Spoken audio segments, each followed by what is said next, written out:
Seigneur nous a gardés, il nous a protégés et je sais que il vous a aussi gardé et protégé.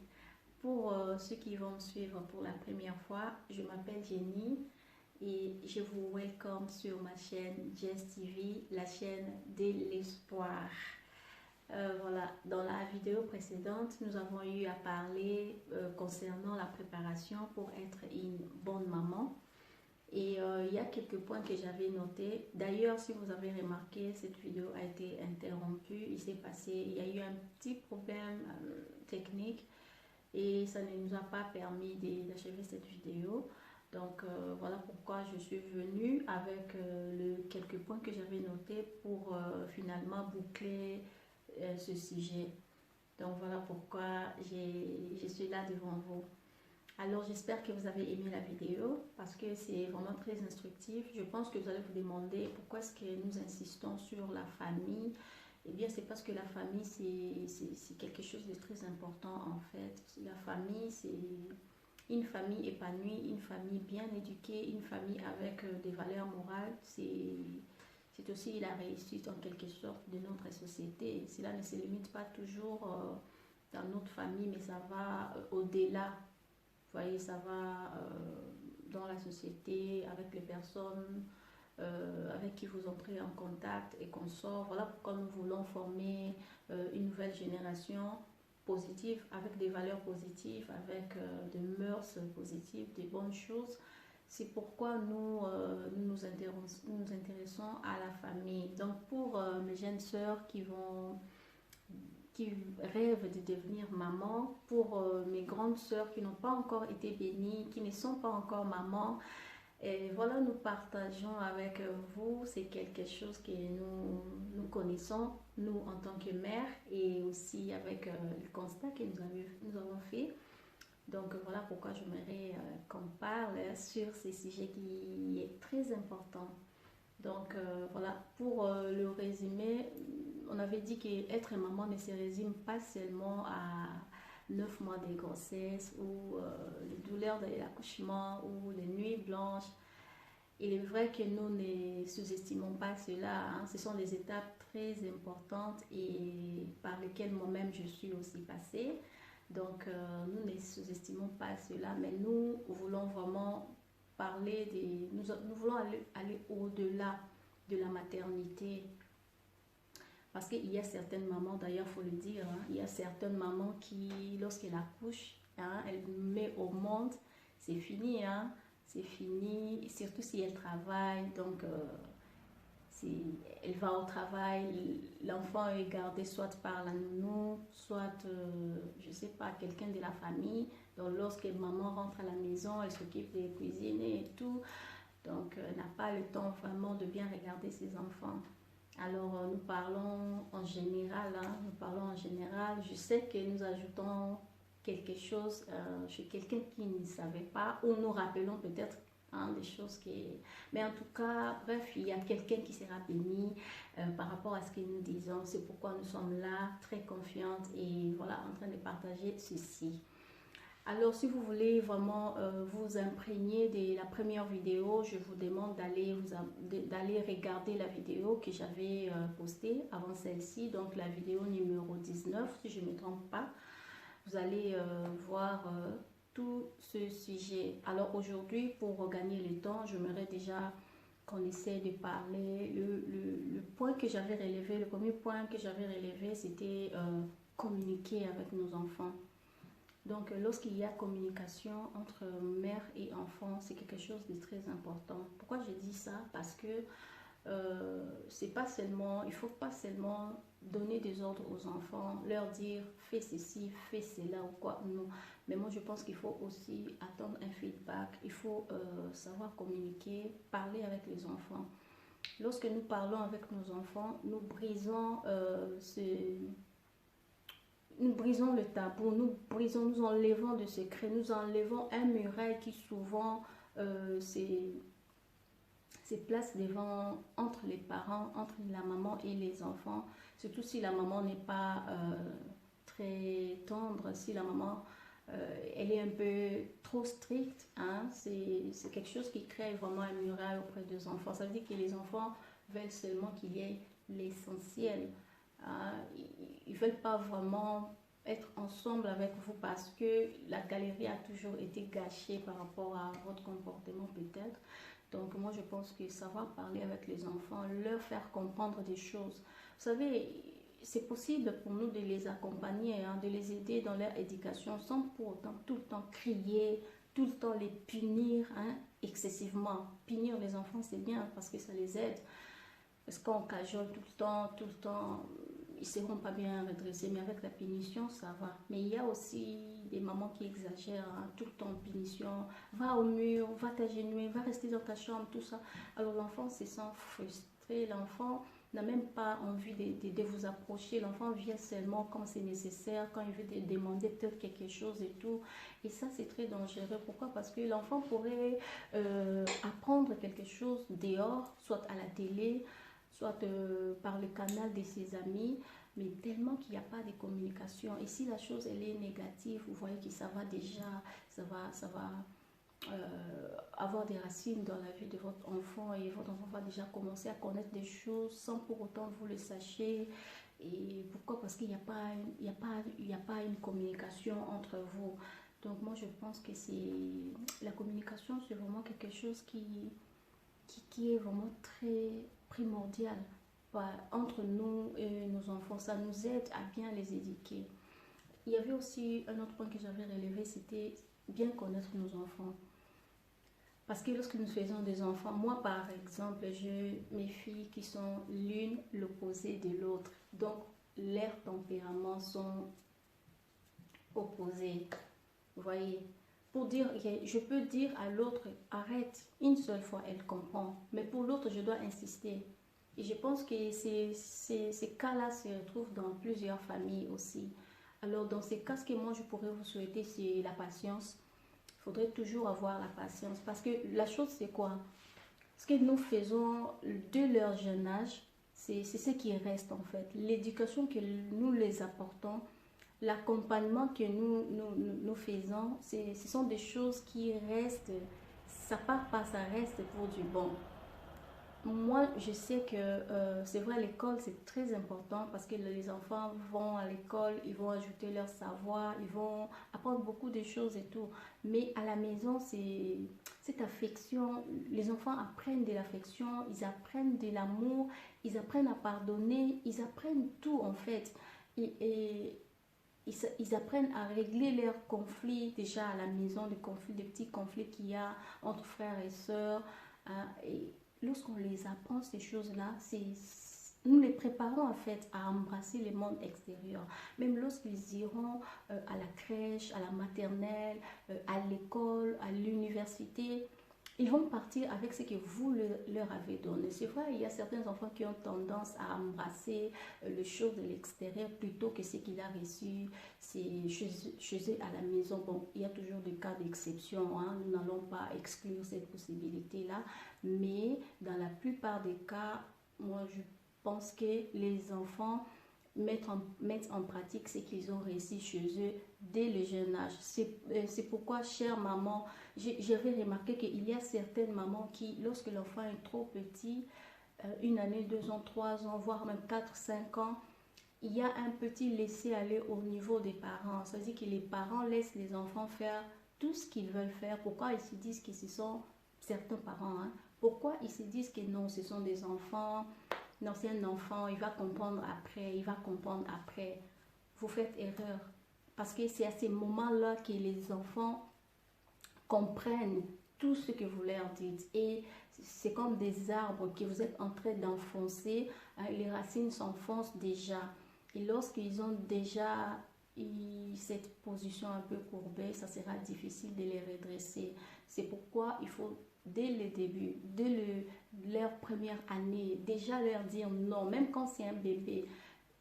Quand il pleure pour rien, vous savez que vous avez changé la couche, vous avez fait tout ce qu'il faut faire. Parfois, il faut le laisser pleurer. Il va apprendre que non, c'est comme ça, je peux pleurer. Parce que les enfants, les bébés, ils savent, hein, ils savent, quand je pleure, ma mère, elle vient, elle me prend. Mais si un bébé, il pleure pour rien, il n'est pas malade, il a mangé, vous avez changé la couche et tout, laissez-le pleurer pour un moment, ça va pas le tuer. Il va apprendre à se contrôler en fait. Et c'est comme ça. Même lorsqu'il a 1 an, 2 ans, 3 ans, faites-le. Moi, je vous dis que c'est vraiment quelque chose. L'éducation ne commence pas après 5 ans ou après 6 ans, mais c'est déjà dès qu'ils sont êtres vivants, dès qu'ils sont bébés, ils grandissent, tout ça. Soyez là avec eux. Sachez leur dire non lorsqu'il faut. Ne les gâtez pas tous. Hein, mes jeunes sœurs, il faut qu'ils voulaient être maman un jour. Ce sont des conseils très importants que vous devez tenir vraiment compte parce que c'est vraiment très très important pour vous, pour faire de vous de très belles mamans, de très bonnes mamans, j'allais dire. Alors, comme je disais, il faut très bien connaître vos enfants, surtout s'ils ont des différents tempéraments. Il faut aller avec chacun selon son tempérament, selon sa nature. Si c'est quelqu'un à qui il faut beaucoup insister pour qu'il comprenne, eh bien faites-le, ne vous fatiguez pas. Parce qu'il y aura un moment où vous allez vous dire, ouf, c'est bon, ils ont compris. C'est comme ça, insistez avec tout l'amour, avec l'affection. Hein, ne faites pas toujours recours à la punition. C'est vrai que c'est très important, mais essayez que les enfants puissent vous comprendre avec la parole. C'est mieux qu'avec des punitions et qu'on sort. Et il faut tisser cette intimité-là envers vos enfants, en fait, entre vous et vos enfants. Surtout pour les mamans qui ont des filles. Hein. Cette intimité-là, cette camaraderie, c'est quelque chose qui va jouer un très grand rôle lorsque votre fille va entrer dans l'adolescence. Vous voyez, elle n'aura pas de secret. Elle viendra vous raconter tout parce que ça a toujours été comme ça. Il n'y a pas de secret entre vous, il n'y a pas de tabou entre vous. Et, et c'est à votre avantage lorsque votre fille vient ou votre enfant, même le garçon, il vient vous raconter des choses qui se passent. Vous savez que ça vous aide à savoir comment orienter les choses, comment là où vous devez marteler, là où vous devez laisser les choses aller de soi-même. Donc c'est très important lorsqu'il y a la communication hein, entre nous et nos enfants. Donc, lorsque nous les connaissons aussi très bien, et il y a un autre point où j'avais relevé, c'était le fait de les faire plaisir. C'est très important. Même si vous n'avez pas beaucoup de moyens, faire plaisir aux enfants, c'est pourquoi on dit qu'il faut connaître vos enfants, savoir qu'est-ce qu'ils aiment. Il y a d'autres enfants qui aiment que des sorties. Lorsqu'il va, il se balade avec sa mère. C'est vraiment très bien pour lui. Il y a d'autres que lorsqu'on les achète des jouets, il y a l'autre. Donc chaque enfant, donc chaque mère est supposée connaître ses enfants. Et vous savez, qu'est-ce qui rend plaisir à vos enfants? Moi, personnellement, je sais ce que mes filles aiment. Et si un jour je me décide de leur faire plaisir, je leur offre ce qu'elles aiment là. Donc elles sont aux anges. Ce sont des choses très importantes. Ce sont des émotions que ces enfants ressentent à ces moments-là. C'est pas passager en fait, ça reste, c'est gravé en eux et c'est très important. Vous savez, la vie est très compliquée. Nous devons essayer de nous graver dans la vie de nos enfants. Nous devons rester dans leur mémoire même si nous sommes vivants. Donc nos enfants ne doivent pas se passer de nous. Ils ne doivent pas être mal à l'aise lorsque nous sommes là. Lorsque nous leur faisons du bien, lorsque nous avons une meilleure façon de leur parler, sans mépris, sans les insulter, sans le faire sentir comme quelque chose. En tout cas, leur donner de la valeur, leur parler avec de la valeur. C'est vraiment quelque chose de... Ça marque la vie des enfants, ça leur marque. C'est très important et ça leur permet de se découvrir en fait, hein, de savoir que je suis quelqu'un qui a de la valeur, je ne suis pas n'importe qui, parce que lorsque vous traitez votre enfant comme un moins que rien, va là-bas, fais ceci, donc vous voyez, ce sont des choses qui, l'enfant peut même arriver jusqu'au moment à un point de se minimiser, vous voyez, l'enfant n'aura pas le temps d'avoir un caractère, d'avoir, je ne sais pas, un sentiment positif de soi-même, savoir s'apprécier, tout ça. Vous voyez, donc, chère maman, traitez vos enfants avec respect, traitez vos enfants avec beaucoup de considération. Faites-les sentir que ce sont donc, ils sont très importants pour vous. Ce sont des personnes très importantes que vous pouvez compter sur eux, qu'eux peuvent compter sur vous. Donc, tisser des relations d'intimité, tisser vraiment ces blocs-là entre vous et vos enfants, ça va servir, ça va vraiment servir. Tout ce que nous faisons dans la vie de nos enfants, ça sert toujours à quelque chose. Si nous sémons de l'amour, nous allons récolter cet amour-là dans la vie de nos enfants, que ce soit envers nous, aussi envers les autres. C'est très important. Si nous sémons de la haine, si nous sémons du mépris, nous allons récolter du mépris dans la vie de nos enfants parce que nous sommes les miroirs de nos enfants. Nos enfants, ils font ce qu'ils nous voient faire. S'il y a un papa qui frappe sa femme tout le temps, leur enfant, il voit, non? Lorsqu'il grandira, il sera comme ça avec sa femme. S'il y a une... Donc, je ne veux même pas donner ce genre d'exemple. Vous savez comment est-ce que ça fonctionne. Donc, voilà. Leur faire plaisir, c'est très important. C'est vraiment très, très, très important. Et ici, je voudrais aussi attirer l'attention de nos jeunes frères qui sont en train de chercher à épouser des femmes hein, qui seront les futures mères de leurs enfants. C'est vrai que les hommes, vous aimez, c'est qui brille, je sais. Mais lorsque vous faites le choix, tenez compte de l'éducation de votre future femme. C'est très important parce que c'est elle qui sera la mère de vos enfants. C'est elle qui va passer beaucoup plus de temps avec vos enfants. Donc, choisissez une femme bien éduquée, une femme bien instruite, une femme avec des valeurs positives, une femme qui saura transmettre des bonnes choses à vos enfants. Ne choisissez pas seulement la beauté physique, choisissez aussi la beauté intérieure. Choisissez une belle âme. Il y a d'autres femmes qui ont tellement de haine en eux qu'ils savent aussi déverser cette haine-là partout où ils sont.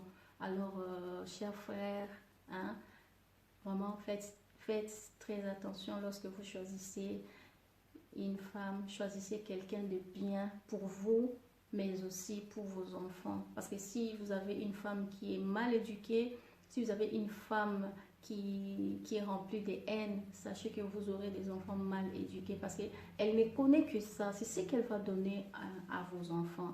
Donc, c'était un peu ça. Si vous réussissez l'éducation de vos enfants, vous serez vraiment en paix, vous serez heureux, mais pas seulement vous, hein, aussi toute la société. Parce que c'est d'ailleurs là qu'entre en vigueur cet adage qui dit « éduquer une femme, c'est éduquer toute une nation ». Vous voyez, donc faites-les pour vous, mais faites-les aussi pour la société. Ce n'est pas gentil de laisser vos enfants devenir des bandits, laisser vos enfants faire des mauvaises choses, et puis après, le monde sera rempli de voleurs, rempli de bandits, rempli de prostituées. Pourquoi? Parce que les parents ont failli à leur mission. C'est vrai, il est vrai que parfois les parents éduquent leurs enfants comme ils le peuvent. Mais les enfants vont choisir l'éducation de l'extérieur. Ça, c'est vraiment dans un autre contexte parce que ce sont des cas rares. Un enfant qui a reçu de l'amour ne donnera que de l'amour. Un enfant qui a reçu de la haine donnera de la haine, à moins qu'il rencontre un pasteur, qu'il y ait, je ne sais pas, des prières, que le Seigneur aide cet enfant-là. Mais sinon, on donne que ce qu'on a reçu. Ouais, donnez de l'amour à vos enfants, donnez une très bonne éducation à vos enfants. Vos enfants, c'est le futur de demain. Vos enfants, c'est la société. Vos enfants, ce sont des ministres de demain. Vos enfants, ce sont des présidents de demain. Vos enfants, vos enfants, vos enfants. Alors, s'il vous plaît, envoyez des bonnes personnes à la société. Chère maman, chère future maman, tenons compte de ces conseils. C'est vraiment très important pour nous tous. Ce sont les choses que je n'avais pas dites dans la précédente vidéo en rapport avec ce sujet que j'avais dit que je dois vous le dire pour boucler ce sujet. Donc voilà, je suis à la fin de cette vidéo. Je peux maintenant vous dire au revoir vu que je n'ai pas pu le faire la fois passée. Donc si cette vidéo vous a plu, je vous demande de vous abonner et abonnez-vous massivement. Hein? Vous me faites vraiment trop plaisir quand vous suivez mes vidéos. Ça me fait vraiment bien. Vous savez, quand vous parlez, vous savez qu'il y a des gens qui vous suivent. C'est encourageant. Ça pousse vraiment à continuer de parler, de parler, de parler. Donc voilà, je vais vous dire au revoir et nous allons nous retrouver dans une nouvelle vidéo. Entre-temps, portez-vous bien et que le Seigneur vous garde.